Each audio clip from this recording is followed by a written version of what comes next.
आज आम कथा 1998 मसीह लोकप्रिय ओडिया चलचित्र संतान विषय। यह फिल्म निर्देशना करते मोहम्मद मोहसिन।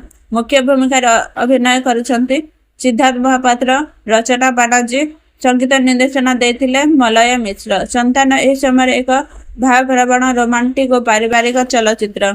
प्रेम, परिवार, दायित्व एवं संपर्क मूल्य को यह फिल्म सुंदर भाव उपस्थापन करे। यही कारण मुक्ति लाभ पर फिल्म दर्शक भल पाइबा पाइथिला। एबे कथा हेबा अभिनय विषय। सिद्धार्थ महापात्र तांको स्वाभाविक अभिनय द्वारा चरित्र जीवंत करछन्ते। रचना बानर्जी मध्य तांको भूमिका भावपूर्ण भाव परदारे उपस्थापन करिसंते। दुहेंकु जोड़ी जेतेबेले दर्शक मध्य बहुत लोकप्रिय थिला। फिल्म संगीत एहार आउ एक बड़ आकर्षण। मथारे देई पाट ओढ़नी, दुनिया रे भाग्यवान श्री संतान एवं फगुण रे फगुण भले गीत आज श्रोता मन में रही। निर्देशक मोहम्मद मोहसिन फिल्म को सरल किंतु भावप्रवण ढंग उपस्थापन करछन्ते।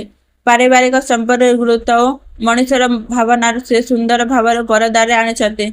जदि आपण पुराणा ओडिया सिनेमा भक्त तेबे संतान निश्चय थरे देखिबा योग्य। यह वर्तमान प्राइम वीडियो रे देखि पारिबे एवं यह गीत जियो सैब रे उपलब्ध। आपण जदि सिनेमा देखिछन्ते कमेंट रे निज मतामत निश्चय जणांतु।